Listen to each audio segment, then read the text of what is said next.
Excellences, Mesdames et Messieurs, c'est avec un grand plaisir que j'assume le rôle de modérateur aujourd'hui à cet événement. Il s'agit du quatrième d'une série de rencontres francophones sur le désarmement en amont du 19e sommet de la francophonie qui se tiendra au château de Villers-Cotterêts, à la Cité internationale de la langue française, lieu chargé d'histoire et de symboles pour la langue et la culture française. La francophonie, c'est d'abord l'ensemble des personnes qui partagent une langue commune. Le français est aujourd'hui la cinquième langue la plus parlée au monde, partagée par 321 millions de locuteurs sur les 5 continents.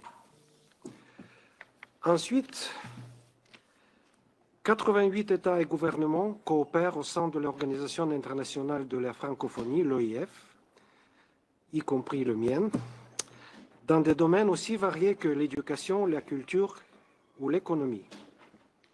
Elle est surtout un point entre toutes les cultures francophones et un formidable vivier de talents et d'opportunités. Cette année, le sommet a pour thème « Créer, innover et entreprendre en français ». Quelle excellente occasion pour une réflexion commune sur le désarmement avec notre communauté francophone. En effet, le secrétaire général des Nations Unies a récemment déclaré que si le besoin de paix, dans toutes ses dimensions, n'a jamais été aussi urgent, nous sommes trop souvent confrontés à un nœud gordien. Cette série de rencontres vise à stimuler la réflexion et le débat ainsi qu'à mettre en lumière les développements récents et les risques contemporains en matière de contrôle des armements, de non-prolifération et de désarmement. L'OIF et l'UNIDIR, avec le soutien du gouvernement français, sont ravis de co-organiser cette série d'événements. Cette série de séminaires nous a déjà permis d'explorer les risques biologiques contemporains, les enjeux de la 4e conférence d'examen du programme d'action sur les armes légères et de petit calibre de 2024 et la question de la gouvernance de l'intelligence artificielle dans le domaine militaire. La question de cybermenaces est un sujet d'actualité, actuellement vivement discuté dans le cadre des Nations Unies et au-delà.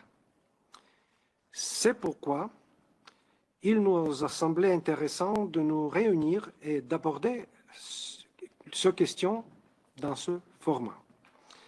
Aujourd'hui, en vue de la prochaine session substantielle du groupe de travail intergouvernemental à composition non limitée, sur la sécurité et l'utilisation des technologies de l'information et des communications pour la période 2021-2025.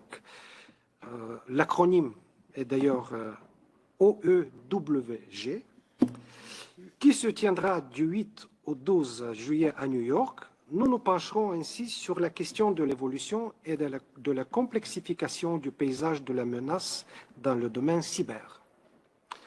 À cet égard, nous avons le plaisir d'avoir un panel exceptionnel d'intervenants issus à la fois du monde diplomatique et de la société civile pour traiter de ces enjeux.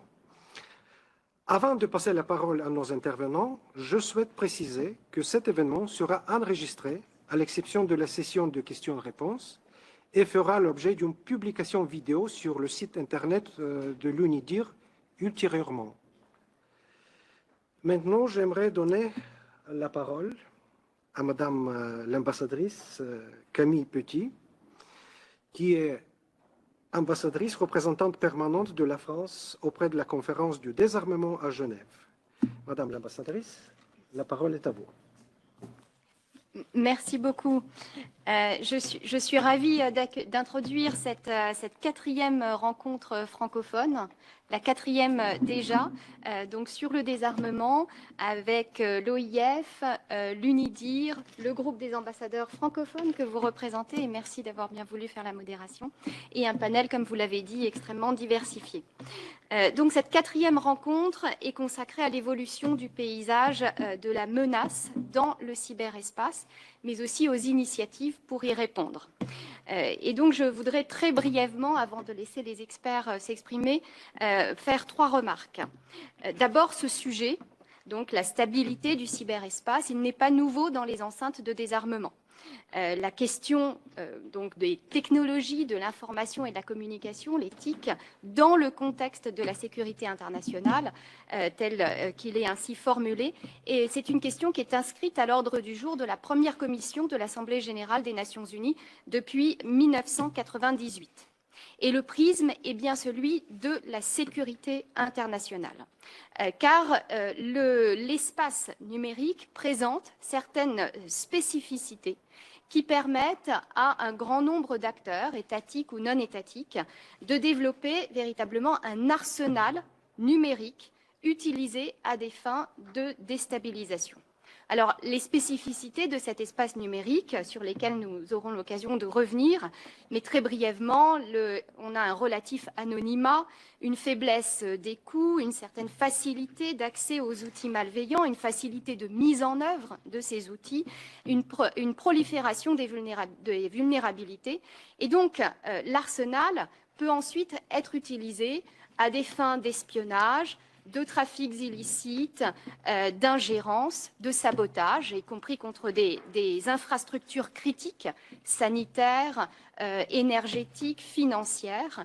Et donc, on a à la fois des menaces qui relèvent de la sécurité nationale et puis d'autres qui n'en relèvent pas, qui sont une forme de criminalité, mais néanmoins, la frontière est assez difficile à déterminer entre ces deux types de menaces. On prend par exemple, on peut prendre l'exemple des rançongiciels. Les autorités françaises ont constaté en 2023 une augmentation de 30% et elles peuvent toucher des infrastructures critiques, elles peuvent déstabiliser des acteurs économiques clés et également des institutions gouvernementales. Par ailleurs, ces activités cyber-malveillantes, elles peuvent démultiplier des systèmes d'armes. Nous aurons l'occasion d'y revenir. Donc c'est la raison pour laquelle la cybersécurité est une priorité et un enjeu politique de premier ordre depuis plus de 25 ans. Ma deuxième remarque, brièvement, c'est que, eh bien, même si c'est traité depuis 25 ans, il y a quand même une évolution nouvelle avec les nouvelles technologies, l'intelligence artificielle, y compris l'intelligence artificielle générative, dont on a pu traiter en fait dans toutes nos rencontres francophones jusqu'à présent. Eh bien, elles pèsent sur la stabilité du cyberespace parce qu'elles peuvent décupler des menaces existantes. Elles élargissent la surface d'attaque puisqu'elles peuvent également abaisser les barrières à l'entrée pour les attaquants, en particulier l'intelligence artificielle générative qui peut être utilisée pour écrire du code malveillant ou pour identifier des vulnérabilités. Et je sais que les panélistes, et notamment l'UNIDIR, pourront revenir en détail sur tous ces aspects. La troisième remarque, eh bien, c'est de tenter d'esquisser quelques pistes pour répondre à ces tendances préoccupantes. Donc, je disais que le sujet avait été traité depuis longtemps. Au sein de l'ONU, depuis 2004, on a eu 6 GGE, donc groupes d'experts gouvernementaux, en utilisant cet acronyme, et également deux groupes de travail à composition non limitée, OEWG, dont le deuxième est toujours en cours jusqu'en 2025. Alors, ces groupes ont traité des enjeux de cybersécurité internationale et ils ont eu un double apport. Un apport sur le plan normatif, parce que d'abord, ils ont permis d'affirmer que le droit international, y compris la Charte des Nations Unies, était pleinement applicable au cyberespace. Et ensuite, ils ont permis de définir 11 normes de comportement étatique responsable. Ces normes ont été toutes adoptées par consensus. pour promouvoir la coopération, pour favoriser la prévention des conflits, pour améliorer la stabilité du cyberespace. Et donc, in fine, de permettre d'accroître la résilience individuelle et collective des États pour faire face à ces menaces qui sont de plus en plus complexes. Parallèlement à cet apport sur le plan normatif, il y a aussi un apport sur le plan institutionnel. Puisque c'est au cours de ces discussions, les États membres ont reconnu l'utilité de mettre en place un mécanisme permanent tourné vers l'action qui ne se limite pas à des discussions d'ordre politique et stratégique, mais qui permettent aussi donc très concrètement de traiter d'aspects techniques. Ça peut être la protection des infrastructures critiques, les chaînes d'approvisionnement, la protection des chaînes d'approvisionnement, des mécanismes de gestion des incidents cyber, et on peut multiplier les exemples. Et pour ce faire, donc ce mécanisme en lui-même, il n'existe pas, mais depuis 2020, la France, avec un groupe transrégional d'États, promeut sa mise en place. Ce groupe transrégional n'a cessé de s'élargir de 40, 60, 74, 161 votes favorables à l'Assemblée générale en 2023, donc un très très large soutien pour un mécanisme qui permette de poursuivre les discussions sur les normes applicables au cyberespace, mais aussi de contribuer très concrètement à augmenter le niveau de cybersécurité en augmentant les capacités, en renforçant les capacités des États et en développant aussi le dialogue avec toutes les parties prenantes, également la société civile et le secteur privé.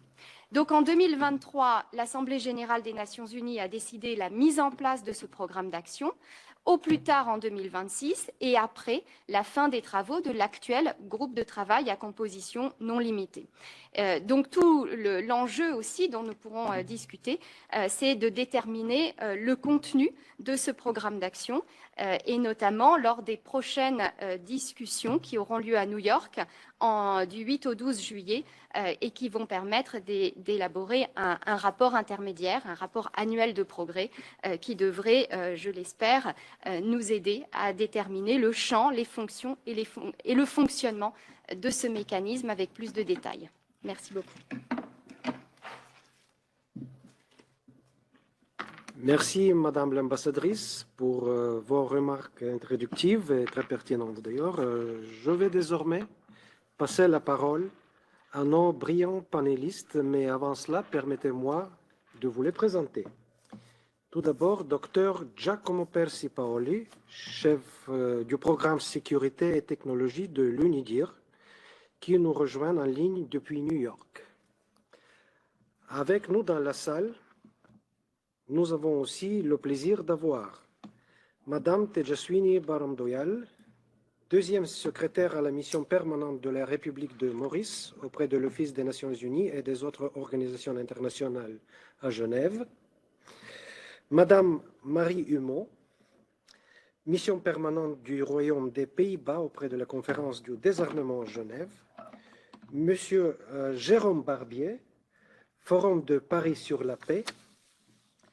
Nous avons également avec nous Monsieur Hector de Rivoire, avec nous, je veux dire, il va nous rejoindre en ligne, c'est côté Microsoft. Et avec nous est aussi Monsieur l'ambassadeur Julien Tony, représentant permanent de la Suisse auprès de la conférence du désarmement à Genève.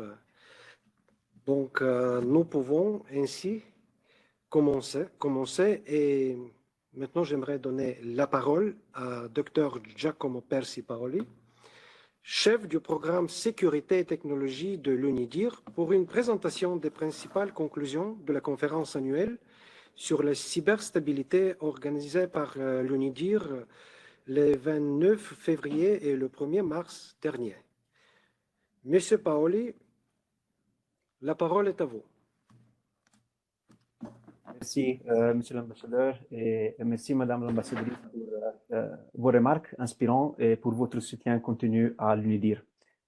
Excellences, chers collègues, c'est un plaisir pour moi d'être ici aujourd'hui, de participer à cet événement très opportune alors que les États se préparent à s'engager dans une semaine intense de négociations dans le cadre du OEWG dans quelques semaines. Comme le sujet d'aujourd'hui est l'évolution de cybermenaces, je vais consacrer les prochaines minutes pour partager avec vous quelques points saillants de notre conférence annuelle sur la cyberstabilité qui a eu lieu à New York en mars de cette année. Dans un souci de temps, je ne fournirai qu'un aperçu des principaux résultats et je compte sur les excellents orateurs suivants pour ajouter plus de substance à ce cadre général. Pour le contexte, les États sont de plus en plus préoccupés par l'évolution du paysage des menaces dans le domaine cyber, qui devient de plus en plus complexe et difficile à naviguer. Dans ce contexte, il n'est pas surprenant que la question des menaces ait pris une importance significative dans les discussions multilatérales liées aux TICs et à la paix et à la sécurité internationale. Rien qu'en 2023, dans le cadre du groupe de travail à composition non limitée sur la sécurité et l'utilisation des technologies de l'information et de communication, plus de 100 interventions ont été faites sur ce sujet. Et cette tendance s'est poursuivie lors de la première session de cette année, de 2024. Pour faciliter les délibérations futures et contribuer à l'avancement des négociations multilatérales, notre conférence s'est concentrée sur 3 dimensions clés des menaces: la technologie, les types d'attaques et les acteurs de la menace. Chaque dimension a été discutée en profondeur d'un point de vue technique, ainsi qu'en relation avec la mise en œuvre du cadre de comportement responsable des États dans le cyberespace. Nous avons commencé par examiner l'impact de l'intelligence artificielle sur le paysage des menaces. Il est important de préciser que, bien que l'accent de notre conférence ait été mis sur les menaces, l'intelligence artificielle peut également être un outil très puissant pour améliorer les capacités de défense cyber. Nous estimons qu'il est important de le préciser, car nous ne voulons pas envoyer le message que l'intelligence artificielle est seulement un ennemi qui doit être combattu. Elle peut également être un allié très puissant. Mais en restant sur la question des menaces, l'intelligence artificielle aura un impact significatif en termes de vitesse, d'échelle et de complexité des attaques. Mais qu'est-ce que cela signifie concrètement? Je vais donner quelques exemples illustratifs. En s'agissant de la vitesse, l'IA permettra un nouveau niveau plus sophistiqué d'opérations numériques autonomes qui élimineront progressivement le besoin d'intervention humaine. De l'identification des vulnérabilités au soutien à l'écriture de codes malveillants jusqu'au traitement rapide des données et des informations, l'IA permettra aux opérations numériques de se dérouler beaucoup plus rapidement. S'agissant de l'ampleur, un bon exemple serait la conduite d'opérations d'influence étrangère exploitant les réseaux sociaux existants. Grâce à l'IA, un acteur malveillant peut utiliser des réseaux de bots alimentés par l'intelligence artificielle pour mener simultanément une opération d'influence mondiale en créant du contenu sur mesure pour des communautés spécifiques qui résonnent avec des éléments culturels, linguistiques et d'autres facteurs sociaux. S'agissant de la complexité, l'IA peut être utilisée pour générer des médias synthétiques ou deepfakes qui sont multimodaux, c'est-à-dire qu'ils combinent du texte avec des images, de l'audio et de la vidéo, et qui sont de plus en plus indétectables par les yeux humains. De plus, elle peut être utilisée pour soutenir la création de nouveaux types de logiciels malveillants, plus difficiles à détecter par les outils de cybersécurité traditionnels. En parlant de logiciels malveillants, lors de la conférence, nous avons également discuté de ce qui est probablement aujourd'hui le type d'attaque le plus fréquent et le plus impactant, les rançongiciels ou ransomware, et d'une stratégie de plus en plus courante et préoccupante pour délivrer les codes malveillants, les attaques sur la chaîne d'approvisionnement. Les rançongiciels est un type d'attaque des données qui rend les données indisponibles jusqu'à ce qu'un rançon soit payé. Les conséquences du non-paiement peuvent inclure la divulgation publique ou la destruction des données. C'est moins destructeur qu'une attaque de type wiper qui supprime toutes les données, car il est supposé que les données puissent être récupérées ou l'accès peut être retrouvé si la rançon est payée. Aujourd'hui, il y a un nombre croissant d'initiatives internationales comme l'initiative internationale contre les rançongiciels dirigée par les États-Unis, qui aide le gouvernement à établir une prévention et une réponse efficace contre ces menaces dangereuses. D'autre part, les attaques sur la chaîne d'approvisionnement restent un défi difficile à relever. Le principe de base est simple. À mesure que la cybersécurité des organisations individuelles s'améliore et qu'une attaque cyber directe devient plus difficile à mettre en œuvre avec succès, les acteurs malveillants exploitent la relation de confiance que leur cible peut avoir avec un fournisseur et ciblent ce fournisseur à la place, le faisant devenir le vecteur par lequel le code malveillant pénètre les réseaux cibles. Par exemple, dans cette attaque, les acteurs malveillants peuvent exploiter la mise à jour automatique de nombreux fournisseurs de logiciels utilisent pour patcher régulièrement leurs produits afin de délivrer des codes malveillants.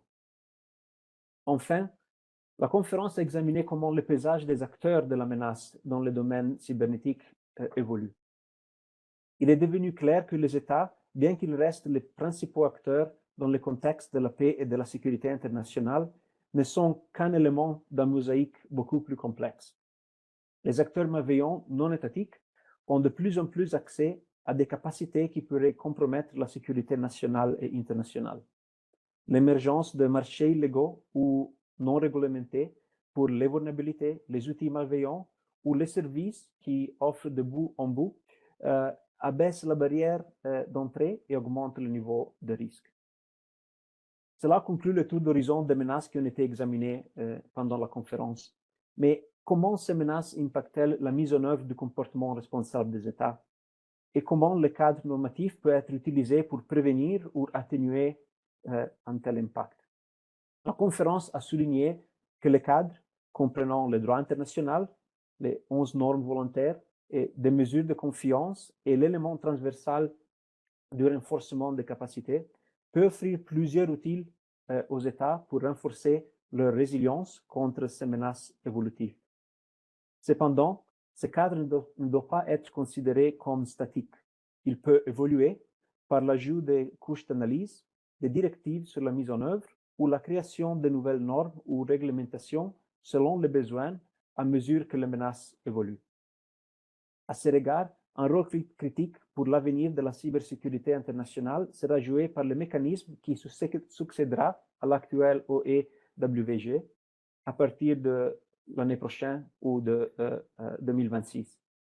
Bien que plusieurs propositions ayant été évoquées lors de la conférence par divers orateurs, il est important que le futur mécanisme offre aux États une opportunité de discussion plus approfondie, y compris par l'engagement significatif des différentes parties prenantes, la société civile et le secteur privé, sur la manière de traduire les concepts du cadre en mesures pratiques et applicables qui peuvent augmenter la résilience cyber et aider les États à identifier si et comment le cadre normatif devrait évoluer.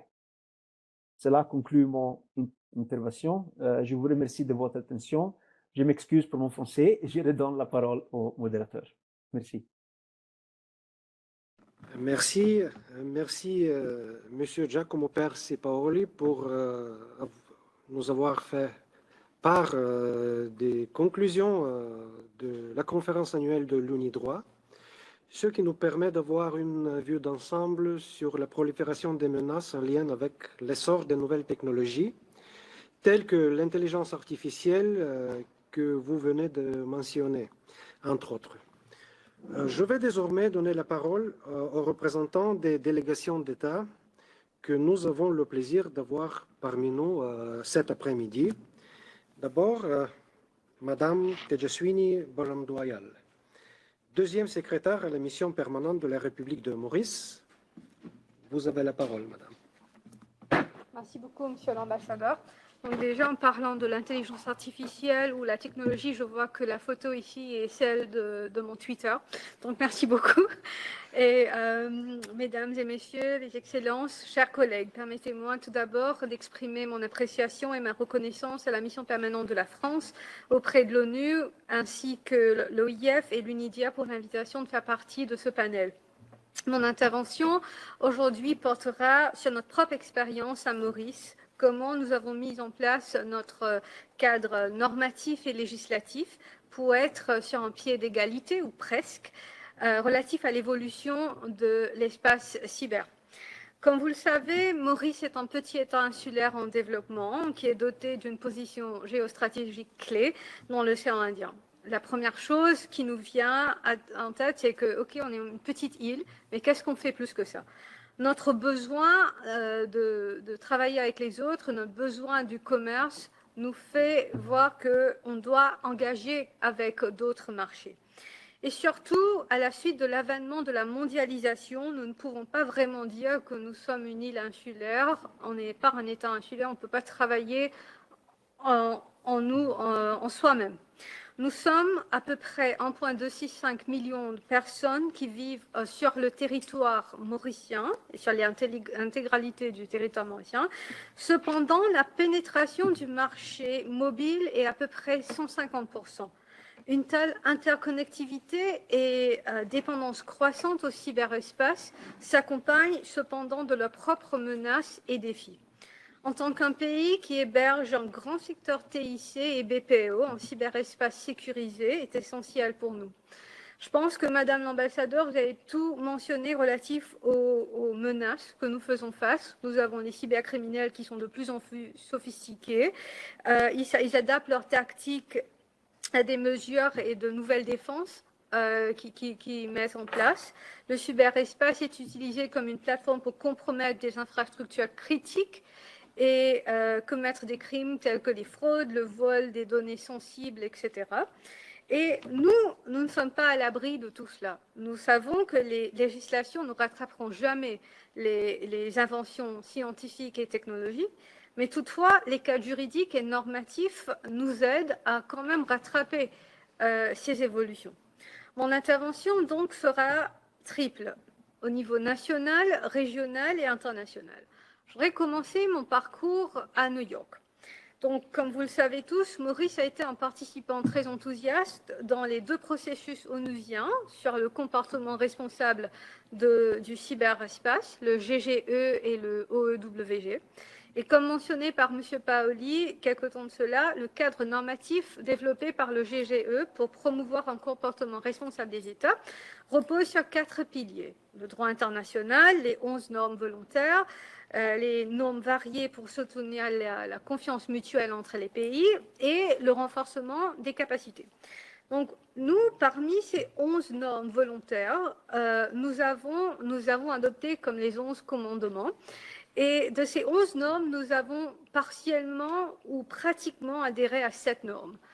L'adoption d'autres normes sont en cours de discussion. Et pourquoi nous, Maurice, nous n'arrivons pas à mettre en place et à adopter toutes les autres normes? Parce que, par exemple, il y a une norme sur la garantie de l'intégrité de la chaîne logistique, plus connue comme Ensuring the Global Supply Chain, et quelque chose qui est quand même assez difficile de mettre en place parce que nous devons acquérir une certaine maturité, une certaine expertise pour tester et mettre en place des mécanismes pour annoncer les vulnérabilités trouvées dans les outils et des solutions qui ne sont pas développées malheureusement à Maurice. Et comme vous le savez, le cyberespace, comme tous les traités d'ailleurs, le cyberespace ne fonctionne pas dans le vide. Il y a toujours une répercussion sur l'aspect régional et l'aspect national. Donc, je veux maintenant sortir de New York pour venir à Addis Abeba. Au niveau régional, je pense que par ailleurs, Madame l'ambassadeur, vous avez fait allusion à l'infrastructure critique, à l'infrastructure des États, et aussi au plan normatif qui est en conformité avec la Charte des Nations Unies. Collègues ici présents, vous le savez, le 29 janvier de cette année-ci, le Conseil de paix et de la sécurité de l'Union africaine a publié la position commune sur la position africaine commune sur l'application du droit international à l'utilisation des technologies de l'information et de la communication dans l'espace cyber. Cela démontre la position de 54 pays, qui est quand même très significatif. Avoir 54 pays qui ont la même position, qui vous disent que, en vertu de la souveraineté territoriale, tout accès d'un État dans l'infrastructure des TIC située sur le territoire d'un État étranger est illégal. Donc, ce qui vient quand même qui vient souligner justement la Charte des Nations Unies sur l'intégrité territoriale et la souveraineté des États. Et ce document parle aussi des acteurs non étatiques. Donc, c'est quelque chose que j'encourage fortement à voir. Et de là, j'aurais venir un peu plus bas dans l'Afrique et aller vers le Botswana. Vous savez, le Botswana est là où nous avons la communauté de développement de l'Afrique australe, le SADC, et c'est une communauté à laquelle Maurice est parti. Cette communauté a aussi mis en place un groupe de travail de 8 pays qui se penchent sur les incidents cyberethniques d'importance internationale. Maurice a par ailleurs accueilli l'atelier de renforcement des capacités de la SADC en 2018. Et pour sortir du Botswana, je voudrais vous emmener maintenant un peu dans l'océan Indien, à Maurice, là où il fait bon vivre, pour vous montrer un peu comment est-ce que nous avons essayé d'adapter le cadre normatif et législatif de ce qu'on parle à New York, de ce qu'on parle à Addis, de ce qu'on parle à Botswana, et de le ramener à Maurice pour vous montrer comment est-ce qu'il y a une collaboration entre toutes ces entités. Donc, Maurice est le premier État africain à avoir ratifié la Convention 108+, de l'Union européenne, qui est établie du Conseil de l'Europe, et qui a été établi par cela. L'indice mondial de cybersécurité de l'UIT nous classe 17e avec 96,89 points. Cette note qui est relative aux mesures techniques, juridiques, organisationnelles et le renforcement des capacités.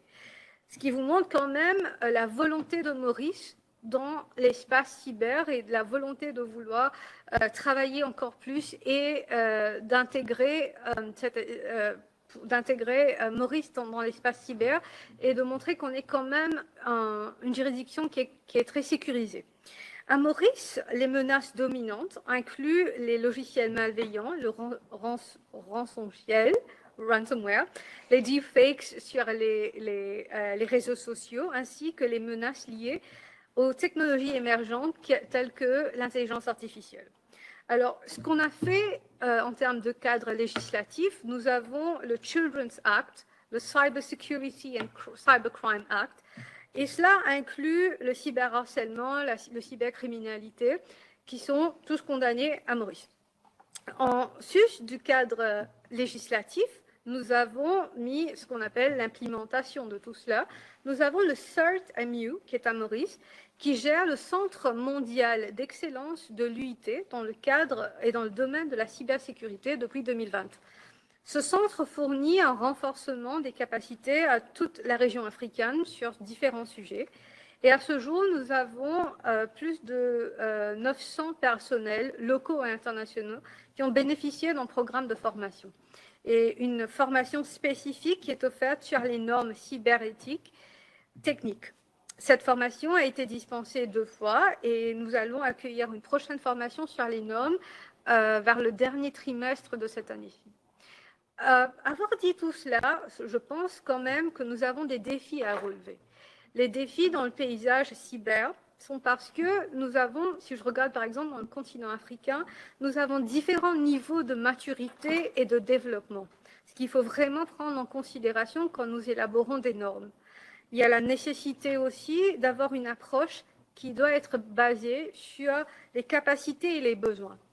Un besoin de souligner quand même le rôle clé des CERT et l'inclusion des femmes et des filles ainsi que des enfants dans ce processus de développement. Donc avec cela, j'espère que j'ai fait un peu le tour du monde, au moins de New York à Addis, à Botswana et Maurice. Et j'espère que j'ai pu apporter ma contribution et j'attends écouter d'autres collègues. Merci beaucoup.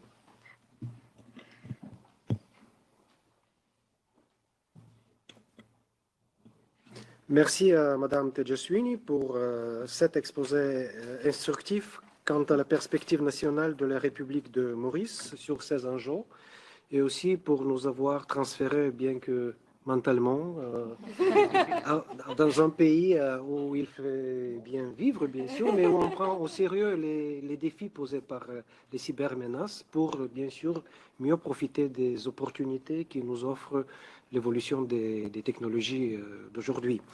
Alors, je vais maintenant donner la parole à Madame Humeau, première secrétaire chargée des questions cyber à la mission permanente du Royaume des Pays-Bas auprès de la conférence du désarmement. Madame, vous avez la parole. Monsieur l'ambassadeur, merci. Malheureusement, je ne vais pas vous emmener dans un voyage aussi exotique que TJ, je suis désolée, mais je vais quand même vous emmener un peu dans le cyberespace. Tout d'abord, je voudrais vous remercier pour cette invitation. C'est vraiment un thème d'actualité, comme l'a souligné Madame l'ambassadrice un peu plus tôt. Je dois dire que ça me fait bizarre de parler en français, ce qui est assez rare dans mon métier actuel, malgré le fait que ce soit ma langue maternelle. J'ai dû rechercher quelques termes un peu avant de venir ici et d'être devant vous. Donc parfois, il y aura peut-être des petits anglicismes, mais à vous de les traduire. Parfois, j'ai essayé de les traduire, je n'étais pas certaine, donc on verra. Mon intervention, elle va être un peu différente de celle de l'intervention précédente. Je vais vous emmener plutôt dans la complexité des paysages, des menaces dans le cyberespace et l'impact sur les comportements responsables des États. Alors, notre première étape, elle va nous mener dans ce que Madame l'ambassadrice a notifié à juste titre, qu'on faisait face parfois à une frontière qui était peu claire entre les acteurs étatiques et non étatiques dans le domaine du cyberespace.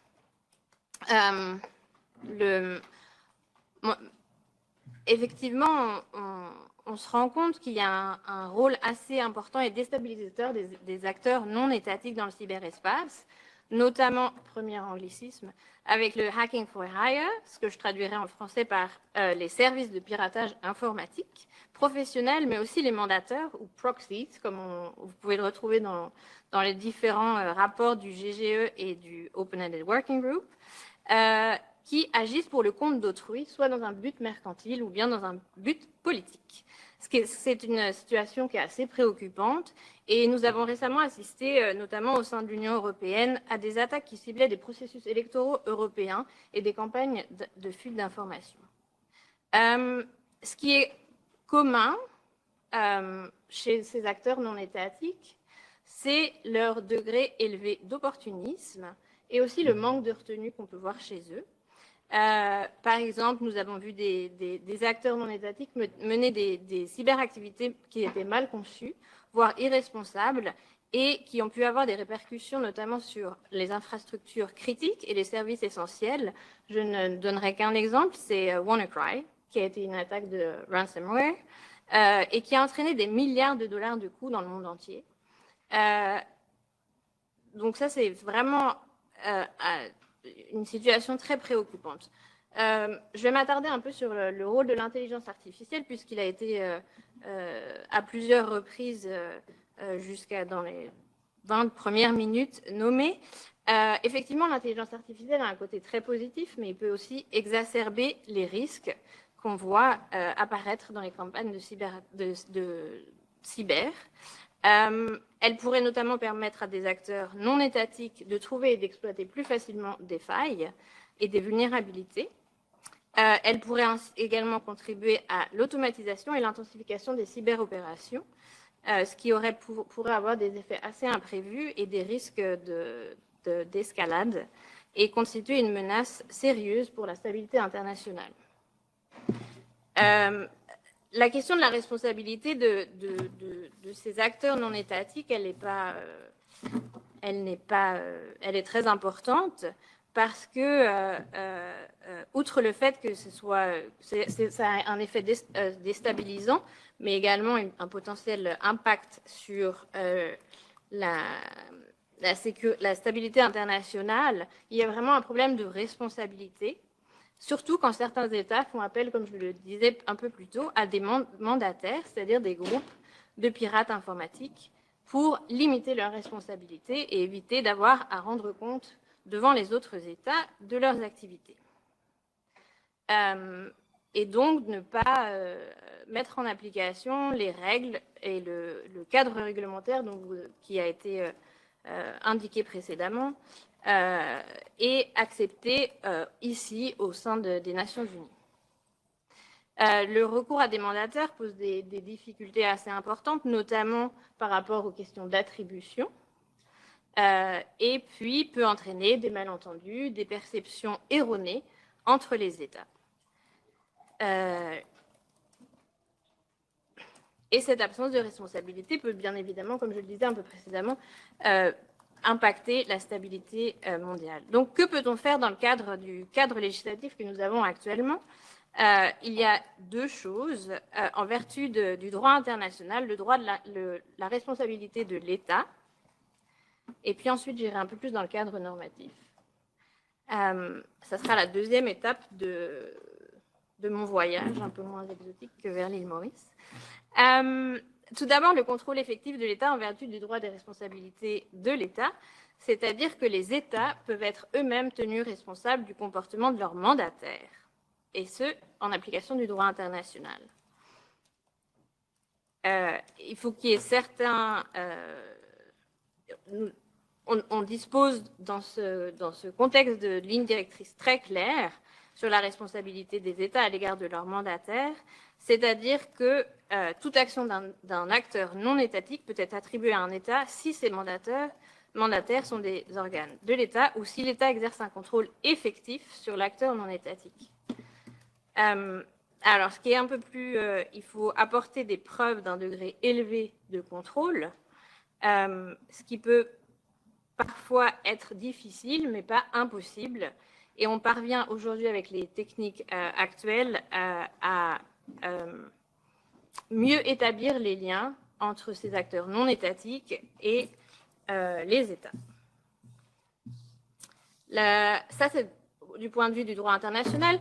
On a aussi la norme qui s'appelle due diligence. Alors en français, je crois que ça s'appelle diligence raisonnable.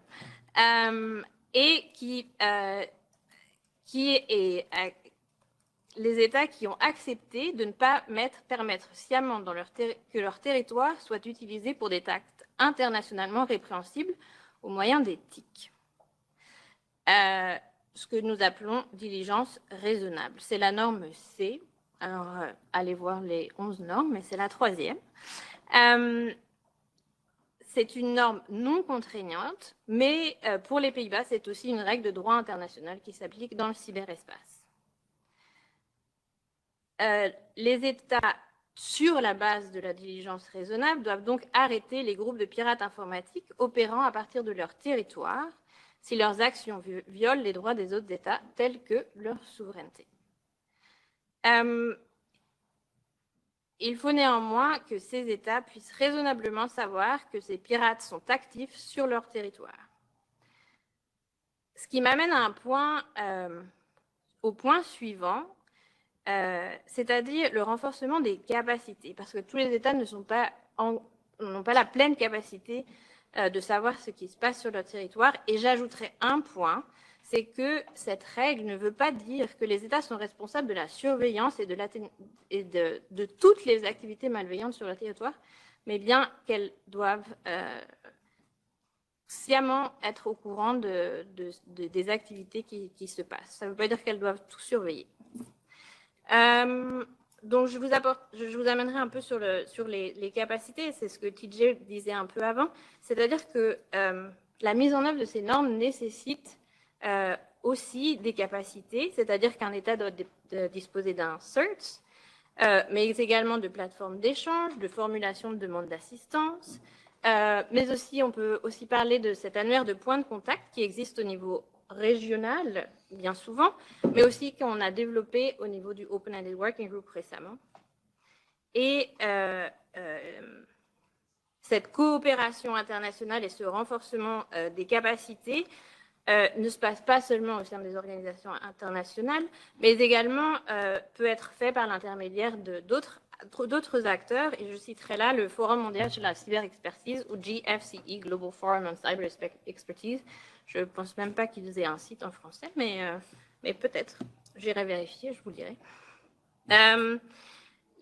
L'autre emplacement de renforcement des capacités, il a été nommé un peu plus tôt, c'est le groupe de travail à composition non limitée, ou Open-Ended Working Group, et où vraiment il y a beaucoup de discussions sur la nécessité de ces capacités. Et je citerai là la liste qui a été élaborée par le président du Open-Ended Working Group sur le contrôle de la mise en œuvre des normes. Mais ce n'est pas seulement le travail dans le Open-Ended Working Group. On a parlé aussi un peu du futur mécanisme. Et c'est vrai que les renforcements des capacités, en tout cas, est un des éléments clés d'un futur mécanisme qui serait centré sur vraiment l'action et la mise en œuvre du cadre normatif. À propos de ces capacités, je salue également le travail entrepris par UNIDIR, qui a travaillé sur l'analyse des besoins en matière de renforcement des capacités cybernétiques. Et on était très contents, en tout cas au mois de mars, de voir que bon nombre de leurs recommandations avaient été prises en compte. Cependant, et ce sera mon dernier point, je vais vous amener un peu en dehors des Nations Unies. Il n'y a pas que les Nations Unies où il y a des mécanismes qui permettent d'adresser ces problématiques. Ce sont également des activités criminelles et on peut donc les aborder sur les plateformes de coopération, mais aussi les plateformes entre les forces de l'ordre comme Interpol. Également, je citerai la Convention de Budapest sur la cybercriminalité, à laquelle de plus en plus d'États adhèrent, qui, malgré le fait qu'elle a été développée au sein du Conseil de l'Europe, a un nombre exponentiel d'États qui y adhèrent. Cette convention prévoit par exemple des demandes d'entraide judiciaire qui permettent de poursuivre ces cybercriminels. Et enfin, juste un dernier point, qui est aussi également une norme, mais sur la divulgation des vulnérabilités. Elles peuvent aussi contribuer à freiner la prolifération de ces vulnérabilités et à réduire la menace des acteurs non étatiques. Et c'est vrai qu'aux Pays-Bas, on a un système assez particulier qui prévoit des programmes de chasseurs de primes, qu'on appelle Bounty Hunter, et qui incite les pirates éthiques à trouver et à signaler les vulnérabilités. Et c'est auprès des pirates éthiques, le t-shirt you hack the cyber, like ils vous offrent un t-shirt où il dit qu'en gros que vous avez réussi à hacker le gouvernement néerlandais. Et il a grand succès. On m'a demandé plusieurs fois si on pouvait l'avoir sans avoir hacké le gouvernement, mais c'est pas possible. Et voilà, des petites choses comme ça permettent aussi d'inciter les pirates éthiques à trouver ces vulnérabilités, à les partager pour créer vraiment un cyberespace plus stable. Donc, je vais m'arrêter là, mais toute question future lors de nos discussions. Voilà, merci beaucoup. Merci, Madame Marie Humeau, de nous avoir donné la perspective, mais aussi l'expérience des Pays-Bas sur ces questions appartenant au sujet qu'on discute aujourd'hui. La complexité et d'ailleurs la complexification constante du paysage de la menace est également liée à la multiplicité de ces acteurs.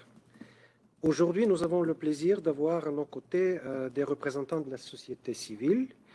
Et je vais dans un premier temps donner la parole à Monsieur Barbier, responsable des questions spatiales, numériques et économiques du Forum de Paris sur la paix. Monsieur Barbier, la parole est à vous.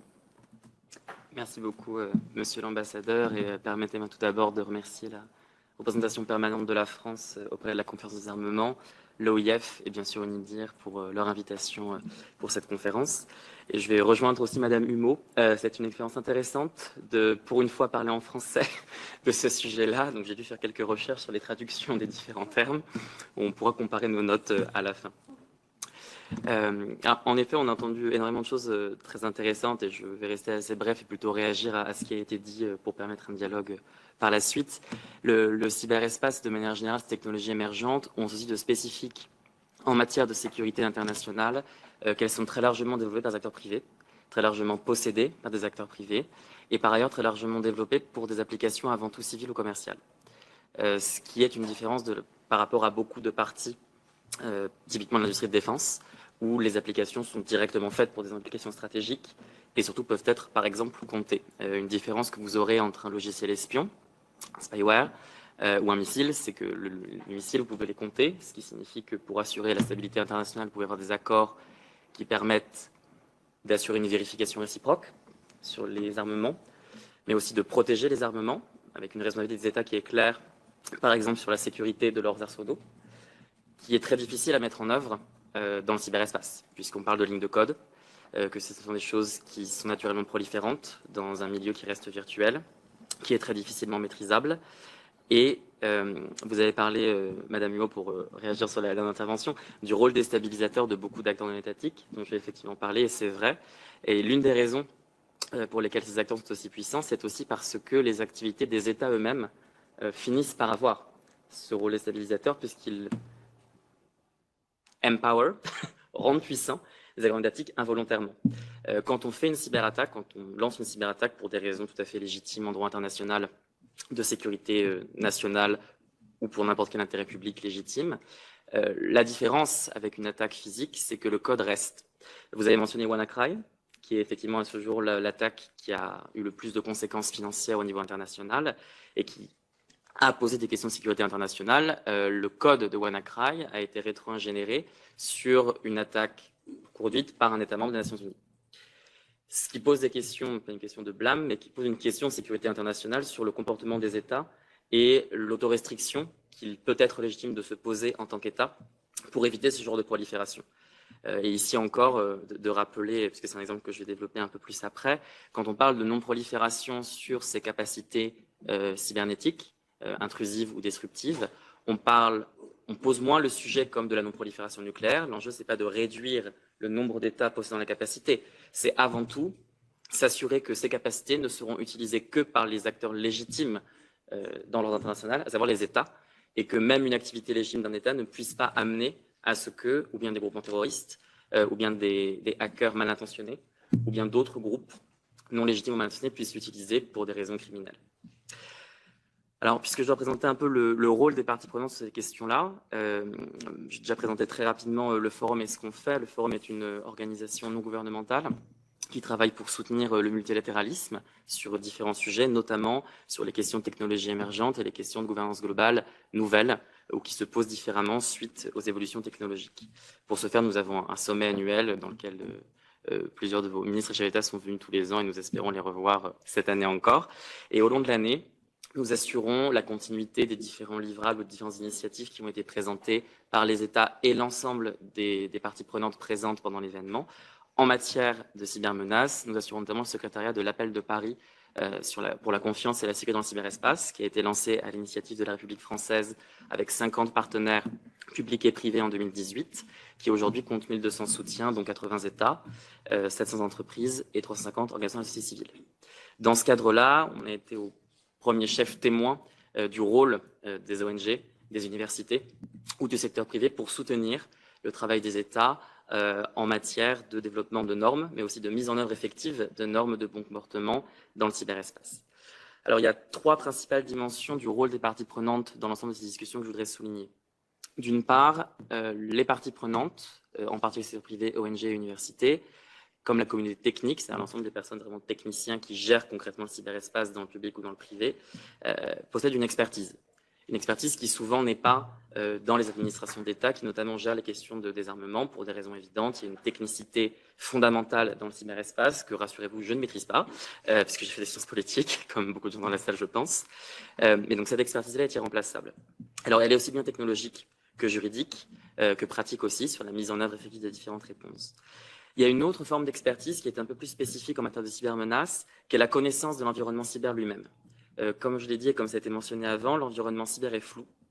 On ne sait pas trop ce qui s'y passe et à ce jour, il est même très difficile de quantifier la menace. On peut difficilement savoir exactement le nombre de capacités qui sont présentes, le nombre d'acteurs qui en ont à disposition et le nombre d'attaques qui ont effectivement lieu, ou bien parce qu'elles ne sont pas rapportées, ou bien parce qu'elles ne sont pas rendues publiques. Cette connaissance de l'environnement cyber, elle repose notamment sur l'activité des threat analysis, donc des équipes d'analyse du risque dans les entreprises du secteur privé en particulier, mais aussi dans quelques ONG qui produisent de la contre-expertise. L'expertise qu'ont les parties prenantes, elle est aussi capacitaire. Elle permet d'identifier les leviers d'action qui permettent de renforcer très concrètement les défenses cybernétiques de la part des États, notamment des États en voie de développement, et aussi les points critiques dans la chaîne de valeur. La chaîne de valeur cyber, elle est particulièrement complexe, encore plus que sur d'autres secteurs, et on l'a vu encore récemment dans une cyberattaque massive qui a lieu aux États-Unis. Une cyberattaque sur un prestataire tiers pour un service, par exemple, d'édiction de la paix, qui paraît quand même assez trivial, peut en fait faire tomber un certain nombre de services critiques très largement, même si les différentes entreprises qui étaient prestataires avaient mis en place toutes les sécurités nécessaires pour protéger leur infrastructure et leur logiciel. Pour mentionner quelques exemples de situations réussies sur cette expertise-là, je peux citer la Commission globale sur la stabilité du cyberespace, qui a rendu son rapport final en 2019 avec plusieurs recommandations opérationnelles, notamment en termes d'édiction de normes, qui ont été pour partie intégrées depuis dans les travaux du groupe de travail à participation étendue sur la sécurité 2 et dans l'usage des technologies de l'information et de la communication, que je me permettrai de référer comme le WG dorénavant. Deuxièmement, je voudrais mentionner la compétence opérationnelle irréductible des parties prenantes. Comme je l'ai dit, la majorité du cyberespace et des technologies émergentes sont développées, possédées juridiquement et opérées pour une très grande partie par des acteurs privés. Ça a une conséquence très concrète, c'est que même dans la mise en œuvre des normes de bon comportement des États ou dans la mise en œuvre des obligations contraignantes des États en droit international en matière de sécurité internationale, dès lors que ça touche au cyber, les États ont souvent besoin de recourir au secteur privé. Ce qui change un peu la manière dont on va poser l'architecture de sécurité, ce qui change aussi la manière dont les États doivent interagir pour des questions de nécessité concrète avec ces acteurs-là et les intégrer dans la boucle là où c'est pertinent. On a plusieurs exemples récents dans des conflits de haute intensité où, pour répondre à des cyberattaques, l'acteur pertinent était une entreprise par les réseaux desquels passait cette attaque-là, ou alors qui avait en interne des capacités que n'avaient pas les services de l'État qui étaient attaqués. Ce qui pose des questions, d'une part, de partage de l'information avec les entreprises, ce qui est évidemment sensible et un peu nouveau en matière de désarmement et de sécurité internationale, ce qui pose aussi très naturellement une question de contrôle de la part des États, qui sont à nouveau les seuls acteurs légitimes sur ces questions-là, et de public oversight, donc de vérification démocratique. Désolé, c'est un peu compliqué quand on est habitué à passer en anglais. Enfin, la structure particulière du cyberespace, ce que je voulais dire, appelle un rôle accru des parties prenantes par des dynamiques qui ont d'ailleurs été mentionnées par ailleurs. Madame l'ambassadrice Petit a par exemple mentionné le fait qu'on avait une frontière poreuse dans le cyber entre ce qui relevait plutôt du crime et donc du coup des mesures de police et ce qui relève de la sécurité nationale, voire de la sécurité internationale. Ce que la recherche s'appelle le continuum sécurité-défense. Effectivement, dans le cyber, une cyberattaque qui commence par vraiment des hackers qui veulent juste une rançon et faire de l'argent peut, parce qu'il y a un effet cascade, eh bien, devenir une menace à la sécurité nationale. Ça pose une question de coopération pour détecter très tôt ce genre de menace et répondre le plus tôt possible, de coopération transnationale, aussi bien entre États qu'avec différentes entreprises au niveau de l'international. Interpol a par exemple mené différentes expériences assez significatives et assez positives en la matière, mais qui restent à renforcer sur la dimension sécurité internationale où c'est tout aussi pertinent, y compris dans l'autre sens, dans le cas où, par exemple, une attaque menée par des moyens cybernétiques par un État, légitime en droit international, aurait, parce qu'on ne peut pas maîtriser le code et qu'on ne sait jamais en fait où l'attaque va finir, par avoir des conséquences qui n'étaient pas prévues à l'origine et auxquelles il faut répondre.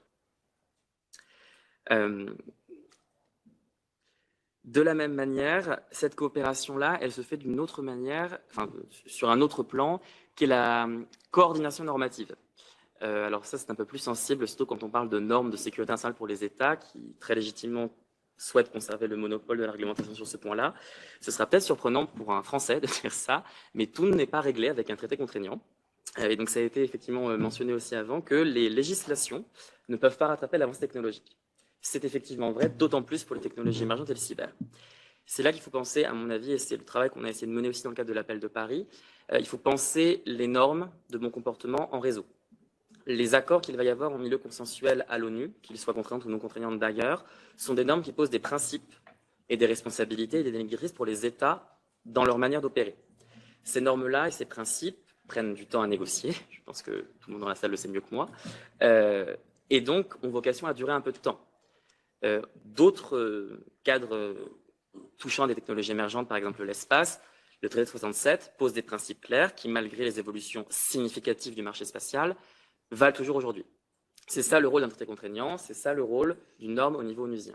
Ensuite, il faut penser qu'il y a tout un gradient de normes depuis ce genre de traité international jusqu'aux standards, jusqu'aux bonnes pratiques industrielles, qui, en fait, dans la perspective de la sécurité internationale, sont aussi significatives. Et donc, il y a besoin aussi de la part des États de remettre en coordination les principes qu'ils vont négocier de leur côté avec ce que l'industrie doit prendre comme bonne pratique, qui, là, pour le coup, vont être des normes, évidemment non contraignantes, évidemment qui n'ont pas le statut du tout, même d'une réglementation nationale, mais qui, elles, peuvent répondre à l'évolution technologique extrêmement rapidement. Ça, c'est quelque chose que peuvent faire des bonnes pratiques industrielles, que ne peuvent pas faire des normes internationales. Et donc, il y a besoin aussi de penser cette régulation en réseau, choses qui ont été faites par différentes initiatives. Il y a plusieurs rapports de l'appel de Paris sur justement l'articulation entre normes internationales et bonnes pratiques qui ont été proposées, sur des questions beaucoup plus précises et qui sont aussi sensibles parce que les définitions ne sont pas claires, ce qui évidemment est un sujet prééminent en matière de normes internationales sur la sécurité dans le cyberespace. L'appel de Paris a publié l'année dernière un white paper avec plusieurs recommandations sur la question de la prolifération des technologies cyberintrusives, dont notamment et l'usage des cybermercenaires. On a dit cybermercenaires et non pas mandataires.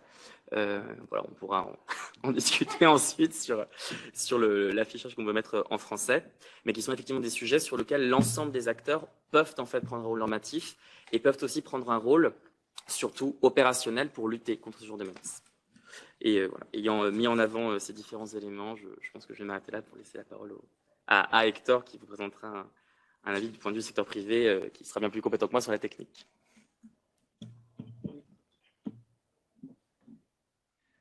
Merci, Monsieur Barbier, pour vos propos très intéressants et, disons, mettant la lumière sur des aspects très importants de la problématique qu'on discute aujourd'hui. Donc, on reste toujours avec les actionnaires non étatiques, détenteurs d'intérêts non étatiques. Moi, vois traduire non-state stakeholders. Donc, on va maintenant passer la parole à Monsieur Hector de Rivoire, responsable du bureau en charge des relations avec les Nations Unies à Microsoft, qui va nous rejoindre en ligne. Monsieur de Rivoire, si vous nous entendez, vous pouvez prendre la parole. Je vous entends très bien. Merci, Monsieur l'ambassadeur. Excellence, merci beaucoup de convier Microsoft à cette réunion. Je voudrais également remercier les services de l'Organisation internationale de la francophonie, de l'UNIDIR et de la représentation permanente. Nous sommes très heureux de contribuer à cette conversation. Un mot d'introduction rapide sur l'équipe que je représente, qui a été créée en 2020, qui a été créée suite à un constat de la part du leadership de Microsoft que les organisations internationales, leurs agences, les forums internationaux, comme d'ailleurs le Forum de Paris pour la paix et bien d'autres, représentaient aujourd'hui des enclaves significatives de la régulation et de la gouvernance du cyberespace sur les questions effectivement de cybersécurité, d'intelligence artificielle, de contenu terroriste et autres. Et donc cette équipe qui est aujourd'hui dispatchée entre New York, Paris et Genève s'occupe d'alimenter les points de vue de l'industrie pour nourrir toutes ces discussions-là. Je vous demande également de m'excuser par anticipation.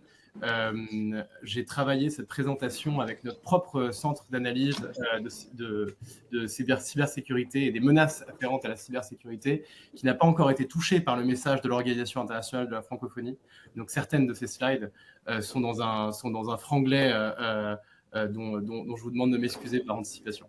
Je finis cette introduction pour me concentrer sur le sujet qui nous occupe aujourd'hui. Je vais vous parler de la transformation de la cybersécurité à l'ère de l'intelligence artificielle. On peut passer sur le prochain slide. Je commencerai, il apparaît de manière étrange, mais ouais, vous pouvez continuer. Merci beaucoup. Je vais commencer par l'état de la cybermenace. Le temps que vous avez mis à suivre, à lire cette courte phrase en anglais, Microsoft a déjà défendu les infrastructures de ses clients et de ses partenaires contre 7000 attaques ciblant des mots de passe de sécurité. Le lien de Microsoft avec la cybersécurité, c'est que Microsoft est une entreprise globale d'infrastructures de cloud, et nous utilisons l'intelligence artificielle depuis maintenant de nombreuses années, avant l'apparition de l'intelligence artificielle générative, pour intégrer des outils d'intelligence artificielle dans ces infrastructures de cloud, ce qui nous permet de renforcer la résilience de ces infrastructures, de détecter les attaques et d'en tirer des conclusions et des analyses. La menace croissante des interférences, donc je mentionne juste qu'effectivement, cette année, c'était une année d'élection, donc du coup, il y avait un très gros sujet lié aux interférences et à l'IA générative, mais je ne vais pas m'attarder là-dessus. On peut passer à la prochaine slide. L'IA et la cybermenace, qui est le sujet qui nous occupe aujourd'hui.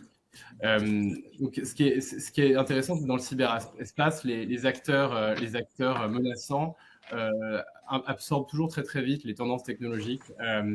Et donc, du coup, comme vous l'avez mentionné, Madame l'ambassadrice, il y a souvent une tentative, effectivement, d'utiliser les technologies d'intelligence artificielle pour stimuler des attaques ou des formes d'attaques déjà existantes. Mais ça a également été mentionné par l'UNIDIR. Ce qui est très intéressant, et je vais vous donner quelques exemples tangibles, c'est que l'intelligence artificielle peut aussi être utilisée, et nous le faisons déjà en prenant en compte la vague de l'intelligence artificielle générative pour améliorer la résilience de nos infrastructures. Slide suivant, s'il vous plaît.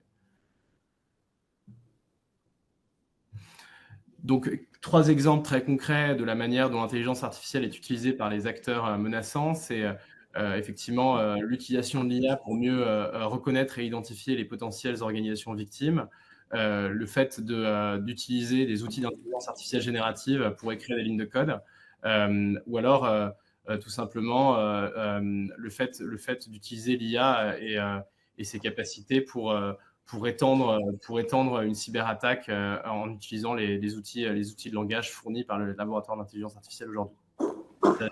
S'il vous plaît.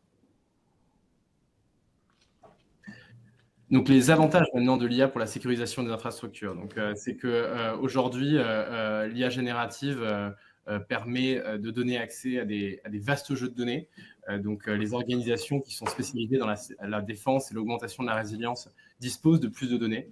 Ils disposent également de meilleures infrastructures. Et ils ont accès à l'innovation qui est permise par ces modèles GPT, qui est extrêmement utile et applicable dans le domaine de la cybersécurité. Slide suivante, s'il vous plaît. Donc, pour résumer sur ce sujet de la résilience des organisations, nous, on a beaucoup utilisé l'intelligence artificielle et les modèles GPT chez Microsoft pour faire des comptes rendus des incidents, pour faire des analyses d'impact, du reverse engineering, et pour aussi proposer des réponses à une très haute échelle aux organisations avec lesquelles on travaille pour contrer les cyberattaques. On a aussi intégré beaucoup de ces dispositifs dans nos outils d'intelligence artificielle. Donc, c'est visible avec des notifications qu'on a mis en place avec d'autres entreprises qui proposent des services d'intelligence artificielle, avec des rapports de transparence. J'en parlerai un petit peu plus tard, avec l'identification et l'action contre les attaques d'acteurs cités un petit peu plus tôt dans la présentation. Mais voilà, c'est ces recommandations qu'on a mis en place dans le cadre de l'utilisation de nos outils. Prochaine slide, s'il vous plaît. L'approche de Microsoft sur l'IA responsable. Donc, prochaine slide. Chez Microsoft, ça fait très longtemps qu'on réfléchit à cette question de l'IA responsable, et elle est plus importante que jamais dans le contexte cyber dans lequel on se trouve. Avant 2018, c'est-à-dire avant les principes sur l'intelligence artificielle qui avaient été forgés par l'OCDE à l'époque, on avait mis en place une première tentative de principes et de charte pour l'intelligence artificielle responsable.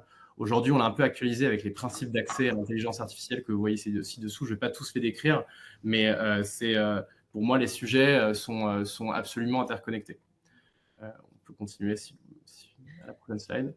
On a publié également plusieurs rapports de transparence sur l'intelligence artificielle, sur la manière dont nous construisons des outils d'intelligence artificielle responsables, la manière dont ces outils font leurs décisions, la manière dont nous soutenons nos partenaires et clients pour qu'ils puissent utiliser l'intelligence artificielle de manière responsable, et comment on apprend, comment on évolue, comment on améliore ces outils de manière continue. On peut continuer. Conclusion. Prochaine slide. Donc, plusieurs enseignements clés dans ces rapports de transparence. Le premier, c'est qu'on a fait évoluer notre approche de la gouvernance de l'IA, c'est ce que je vous disais à l'instant. Le second, c'est que tous les jours, on arrive à identifier de nouvelles utilisations et de nouveaux cas d'usage pour ces modèles GPT, avec de nombreuses fonctionnalités. Et donc, du coup, on est toujours en train de faire, je vais faire un très mauvais anglicisme, mais de l'ethics by design, de l'IA responsable dans le design de la construction des produits, pour inclure les standards qui sont actuellement discutés dans un grand nombre je pense à l'OCDE, je pense à l'Hiroshima Process du G7, je pense à ce qu'a fait l'UNESCO avec son AI Business Council, je pense à tout le travail qui est mené par le H-Lab des Nations Unies sur ces sujets. De manière générale aussi, participe à des engagements multipartites, et ça, c'est un sujet absolument clé. L'appel de Paris a été mentionné un petit peu plus tôt. Microsoft a fait partie des tout premiers signataires, si je ne me trompe pas, des entreprises privées qui ont soutenu l'appel de Paris. Et l'appel de Paris, dans sa manière de forger des normes internationales, dans sa manière de proposer des discussions multipartites entre société civile, industrie et gouvernement, c'est le genre de solution que Microsoft soutient très vivement, et le genre de format auquel elle appelle lorsqu'on parle aujourd'hui de gouvernance de l'intelligence artificielle appliquée à la sécurité. Prochaine slide. Nous ne pouvons pas agir seuls, c'est ce que du coup je viens de vous dire, et nous encourageons continuellement le reste de l'industrie à agir sur ces sujets d'intelligence artificielle, de sécurisation des modèles GPT et de toutes les tentatives d'interférence et les problématiques de cybersécurité qui découlent de ces modèles. Un exemple de ça, c'est l'annonce que nous avons faite à la conférence de sécurité de Munich l'année dernière, où nous avons formé une grande coalition avec une vingtaine d'autres acteurs comme Google, comme OpenAI, comme Anthropic, comme Adobe, etc., s'engageant à un certain nombre d'initiatives pour contrer les usages dangereux de l'intelligence artificielle, notamment pendant les élections. Ça passe par ce qu'on appelle le watermarking, à savoir le fait d'estampiller les contenus produits par l'IA, que ce soit des images, du texte, etc., pour être sûr qu'ils puissent être reconnus comme tels. Ça passe par des messages d'avertissement réguliers aux électeurs. Ça passe par une coopération avec l'ensemble des partis politiques pour permettre de déminer les deepfakes. C'est ce genre d'initiative que nous sommes en train de promouvoir, mais elle ne marche que si l'industrie dans son ensemble est mobilisée et si l'industrie finalement a des formats dans lesquels elle peut, des formats institutionnels regroupant société civile, gouvernement et représentants de l'industrie, où elle peut s'exprimer, où elle peut suggérer des idées, où elle peut apprendre du reste des parties prenantes. Slide suivante. Quelques recommandations pratiques de manière générale, c'est le fait de mettre en place des partenariats assez systématiquement, le fait de considérer ce qu'on appelle la croissance des compétences numériques. Je suis désolé, je fais comme Jérôme, de la traduction en direct, mais effectivement, il y a une demande criante aujourd'hui pour des compétences en cybersécurité dans l'ensemble de la population européenne. On estime qu'il y a une demande de 22% sur l'espace d'un an d'après notre réseau LinkedIn. Et donc, il y a vraiment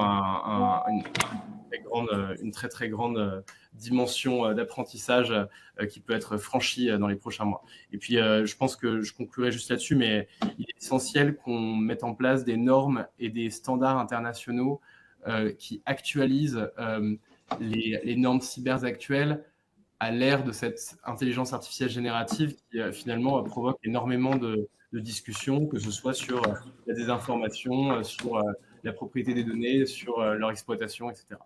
Je conclue ici. Merci beaucoup de m'avoir donné la parole. Merci à M. de Rivoire pour sa présentation mettant au jour l'action de Microsoft en vue de, sinon éliminer, au moins atténuer les cybermenaces. Merci d'ailleurs pour l'ensemble des présentations de nos participants, des panélistes, et ces échanges très pertinents. Pour conclure notre rencontre, on revient aux acteurs étatiques. Donc, je vais désormais donner la parole à Monsieur l'ambassadeur Tuny, représentant permanent de la Suisse auprès de la conférence du désarmement, pour conclure ce panel d'intervenants. Monsieur l'ambassadeur, vous avez la parole. Merci, monsieur l'ambassadeur, et puis surtout aussi merci à la représentation de la France auprès de la conférence du désarmement, à l'OIF et à l'UNIDIR d'avoir organisé cet événement qui est en effet tout à fait important et pertinent. Mes remerciements aussi vont aux panélistes, ceux qui ont exprimé des idées extrêmement intéressantes et qui nous tiennent à jour en pleine actualité dans un monde qui change en permanence. C'est vraiment très, très apprécié. Je vais faire quelques remarques. Je ne vais pas prononcer le texte que j'avais prévu, vu aussi du haut temps qui est imparti. Revenir surtout sur certains points qui ont été mentionnés par les différents panélistes. Notamment revenir sur le fait que la question des cybermenaces est en effet importante et urgente, parce que le paysage des menaces dans le cyberespace est en constante évolution. C'est un domaine qui se complexifie énormément et de manière permanente, et il est extrêmement difficile de l'appréhender.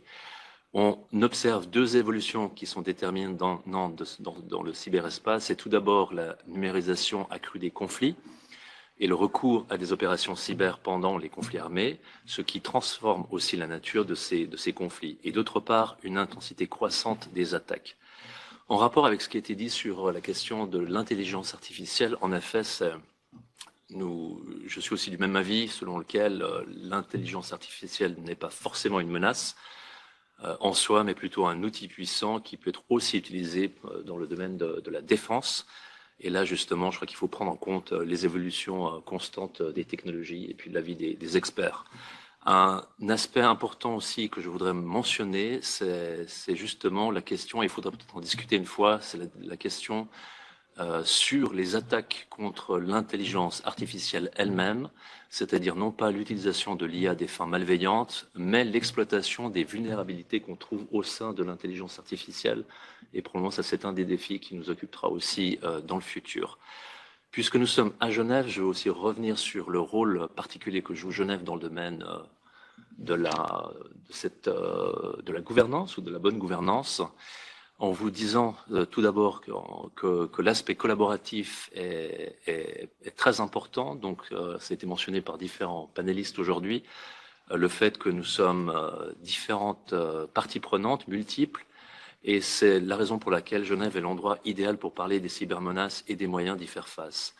Ici à Genève, on abrite de nombreux acteurs qui s'occupent activement de la cybersécurité internationale et qui aident à concrétiser et à rendre opérationnelles les mesures du cadre de comportement responsable des États dans le cyberespace. Il s'agit en particulier d'acteurs non gouvernementaux. Je crois que c'est important de le mentionner, c'est qu'on a l'habitude de traiter et de s'entretenir entre États, mais là on voit aujourd'hui que c'est absolument nécessaire d'inclure les États, les acteurs non étatiques dans les discussions, ce qu'on fait déjà notamment ici sur la place de Genève. Et ceci reflète donc la réalité du cyberespace. Seuls les États ne peuvent pas faire face à ces différentes menaces, ça a été mentionné plusieurs fois par les différents panélistes, et notamment par le dernier intervenant. Pour faire face donc aux cybermenaces, il est important de mettre en œuvre le cadre de comportement responsable des États dans le et ceci est crucial. La Suisse soutient activement la mise en œuvre des normes, par exemple par le biais du dialogue de Genève sur les comportements responsables dans le cyberespace, qui a été mis en place par le ministère ou le département fédéral des affaires étrangères suisse en 2018. Ce groupe, ou ce Geneva Dialogue, rassemble déjà 50 représentants et experts indépendants du secteur privé, du monde universitaire, de la société civile et de la communauté technique. Le dialogue analyse les rôles et responsabilités des différents acteurs pour assurer la sécurité et la stabilité du cyberespace. Le dialogue s'appuie aussi sur le principe de la responsabilité partagée et s'interroge en particulier sur la manière dont les parties prenantes concernées pourraient mettre en œuvre au mieux les normes existantes en matière de cyberespace. Dans ce contexte, un manuel de Genève a été développé et présenté aussi en décembre 2023. Le manuel met en évidence les diverses perspectives des parties prenantes non étatiques, en soulignant aussi l'importance d'une participation multipartite à la mise en œuvre des normes. Actuellement, ce dialogue de Genève porte sur les normes et les mesures de confiance dans le domaine des infrastructures critiques. En conclusion, je voudrais souligner tout d'abord que la mise en œuvre du cadre de comportement responsable dépend notamment des capacités disponibles. Le renforcement des capacités est donc essentiel pour faire face efficacement aux cybermenaces.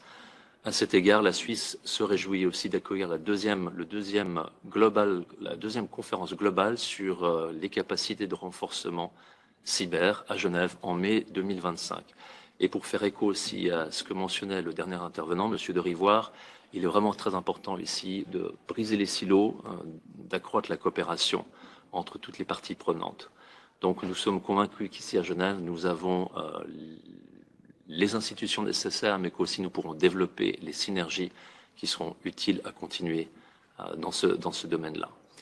Voilà, je vous remercie de m'avoir invité aussi à ce panel et je vous souhaite une très bonne après-midi.